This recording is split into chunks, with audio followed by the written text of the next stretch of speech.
एक ऊंट और एक मजदूर दोस्त बन जाते हैं। रेगिस्तान में दोनों मिलकर एक मजबूत घर बनाने का ख्वाब देखते हैं। ऊंट दौर दुराज के गांव से पानी की मशकीजें और खजूरें लेकर आता है, जबकि मजदूर अपने कुंधों पर भारी ऐंटें ढोकर लाता है।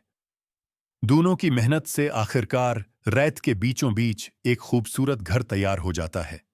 एक दिन जब मजदूर और ऊंट अपने नए घर के सामने बैठकर आराम कर रहे होते हैं, अचानक आसमान काला हो जाता है और रेगिस्तान में जबरदस्त बारिश शुरू हो जाती है।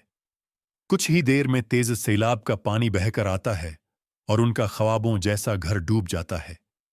ये मंजर देखकर ऊंट रोने लगा, क्योंकि किसी ने लाइक और सब्सक्राइब नहीं किया।